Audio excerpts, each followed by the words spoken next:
नमस्कार, आप सभी का स्वागत है इंडिया डेली लाइव पर और आपके साथ मैं हूं आंचल श्रीवास्तव। नजर डालते हैं देश और दुनिया की तमाम बड़ी खबरों पर। दिल्ली विधानसभा का शीतकालीन सत्र आगामी 5 जनवरी 2026 से शुरू होने जा रहा है। कैबिनेट की बैठक में सत्र को 5 से 8 जनवरी तक 4 दिनों के लिए बुलाने की मंजूरी दी गई है। मंगलवार को कैबिनेट मंत्री कपिल मिश्रा और आशीष सूद ने सचिवालय में प्रेस वार्ता की, जिसमें सत्र की तैयारियों और आगामी विधि एजेंडे की जानकारी भी साझा की।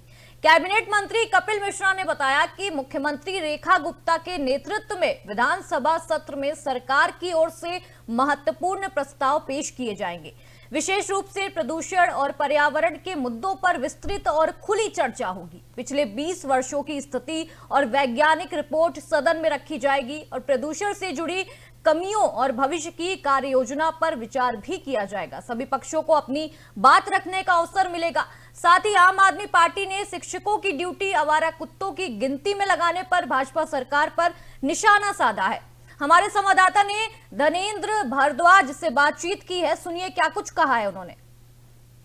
आम आदमी पार्टी लगातार भारतीय जनता पार्टी के ऊपर हमलावर है। एक बार फिर से घमासान मच गया है। आपको बता दें, जिस तरह से आम आदमी पार्टी ने सोशल मीडिया पर एक पोस्ट वायरल किया है, जिसमें ये बताया गया है कि दिल्ली में जो शिक्षक है उनको बीजेपी ने कुत्तों के लिए की गिनती के लिए लगा रखा है। इस पर बातचीत के लिए हमारे साथ मौजूद है आम आदमी पार्टी के राष्ट्रीय प्रवक्ता घनेंद्र भारद्वाज जी। घनेंद्र भारद्वाज जी, जिस तरह से आप लोगों ने आरोप लगाया है, आज प्रेस वार्ता की है कैबिनेट मंत्री ने, उन्होंने कहा है कि सीधा निराधार आरोप है, गलत आरोप आम आदमी पार्टी लगा रही है, इनको बदनाम करने की साजिश है। देखिए, भारतीय जनता पार्टी की सरकार में रेखा गुप्ता जी से लेके उनके तमाम कैबिनेट मंत्री सिर्फ और सिर्फ झूठ बोलने का काम करते हैं, सिर्फ और सिर्फ फर्जीवाड़ा करने का काम करते हैं। दिल्ली की सरकार ने एक ऑर्डर निकाला, डायरेक्टरेट ऑफ एजुकेशन का एक ऑर्डर था, और उसमें ये लिखा गया कि दिल्ली के सरकारी स्कूल के टीचर्स अब बच्चों को नहीं पढ़ाएंगे, अब वो गलियों में जाके कुत्तों की गिनती करेंगे। ये ऑर्डर में था।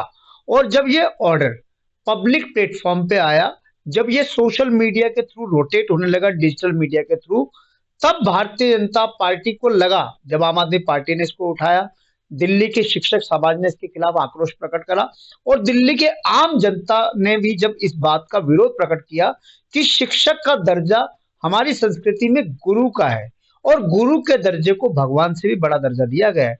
हमारे गुरु को, हमारे शिक्षक को आप कहोगे कि जाके कुत्तों की गिनती करो, ये एक तरीके से शिक्षकों का अपमान था, गुरु का अपमान था, हमारे भगवान का अपमान था। जब ये बात का आक्रोश चारों तरफ से हुआ, हमने भी उठाया, दिल्ली के शिक्षकों ने भी उठाया, शिक्षक संघ ने इसके खिलाफ आंदोलन की चेतावनी दी। हमने भी कहा कि सरकार अगर इस ऑर्डर को वापस नहीं लेगी तो आम आदमी पार्टी विधानसभा के अंदर भी और विधानसभा के बाहर भी इस मुद्दे को लेकर भारतीय जनता पार्टी की सरकार के खिलाफ आंदोलन करेंगे। तो भारतीय जनता पार्टी को लगा कि चारों तरफ से घिर चुके हैं। तो आज दिल्ली के एजुकेशन मिनिस्टर आए और उन्होंने कहा कि ऐसा नहीं था, आम आदमी पार्टी ने गलत पोर्ट्रेट करा है, हम गलत हैं, मीडिया थोड़ी गलत है। मीडिया ने इस बात को हाईलाइट करा, मीडिया ने इस बात की जो है जांच पड़ताल करी, मीडिया इस मामले को आगे लेके आई और भारतीय जनता पार्टी की सरकार को आखिरकार दिल्ली के शिक्षकों के आक्रोश के खिलाफ झुकना पड़ा। और ये मैं कह रहा हूं कि बार बार अब क्यों कह रहा हूं कि पूरी की पूरी सरकार झूठ बोलती। कुछ दिन पहले दिल्ली की मुख्यमंत्री रेखा गुप्ता जी बड़े बड़े पत्रकारों को लेकर यमुना जी के घाट पे गई और सबको बोला कि यमुना जी हमने इतनी साफ कर दी कि पूर्वांचल के लोग आए, यमुना जी में डुबकी लगाएं, यमुना जी में आचमन करें, यमुना जी में आके छठ मनाएं, यमुना हमने इतनी साफ कर दी। उस समय भी हमारे जो दिल्ली के अध्यक्ष सौरभ भारद्वाज जी, उन्होंने एक्सपोज करा था कि एक आर्टिफिशियल वाली मिनरल वाटर वाली यमुना बनाई गई, जो सामने से नजर आ रही थी कि एक यमुना जी जो मलमूत्र से भरी हुई है, बीच में डिवाइडेड था, बीच में कुछ मिट्टी लगा दी गई और एक घाट सा बना दी गया, आर्टिफिशियल घाट, जिसमें मोदी जी को आना था। फिर मोदी जी ने आए, जब मोदी जी को लगा कि सोशल मीडिया पे चारों तरफ बेइज्जती होगी, मोदी जी ने अपना प्रोग्राम कैंसिल कर दिया। लेकिन सच ये था कि यमुना जी पहले से ज्यादा गंदी होगी। हम नहीं कह रहे, ये दिल्ली पॉल्यूशन कंट्रोल कमेटी की रिपोर्ट ने बताया था। और अभी कल एक टेलीविजन चैनल को इंटरव्यू देते हुए दिल्ली के पर्यावरण मंत्री सिरसा साहब ने इस बात को एडमिट करा। जब उस एंकर ने सवाल करा कि यमुना जी साफ हो गई, यमुना जी में डुबकी लगा सकते हैं, तो सिरसा साहब बोले नहीं नहीं नहीं नहीं, यमुना जी तो बहुत गंदी है, तुम भी मत जाना, किसी को सलाह भी मत देना, यमुना जी में जाओगे तो बीमारी लग जाएगी। खुद सिरसा साहब ने मना। इसका मतलब 2 महीने पहले रेखा गुप्ता झूठ बोल रही थी, और रेखा गुप्ता के कहने के बाद, क्योंकि रेखा गुप्ता जी दिल्ली की मुख्यमंत्री हैं, दिल्ली की सबसे बड़ी शासक है, और दिल्ली के जल मंत्री ने भी कहा। उनके चक्कर में हमारे जो दिल्ली के पूर्वांचल वासी थे, भोले वाले लोग, उन्होंने रेखा गुप्ता की बात को सच मान के यमुना जी में डुबकी लगा दी, यमुना जी में आचमन कर चले गए, और उन लोगों को बीमारी होगी। हमारे दिल्ली के भोले भाले पूर्वांचल वासियों को आपको बीमार करने की क्या जरूरत थी? एक छोटी सी पब्लिक सिटी स्टंट के लिए आपने दिल्ली के पूर्वांचल वासियों की जान को जोखिम में डाल दिया।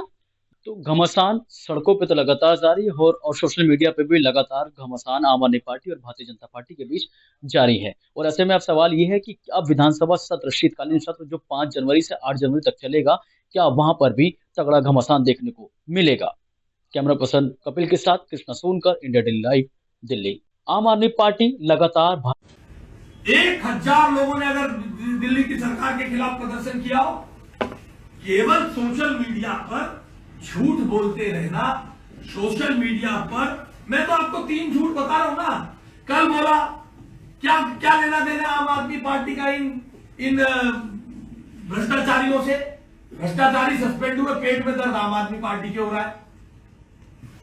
25 तारीख को बोल दिया बच्चे सांता क्लॉज बनकर आएंगे तो उन्हें आने नहीं दिया का कौन सा ऑर्डर था?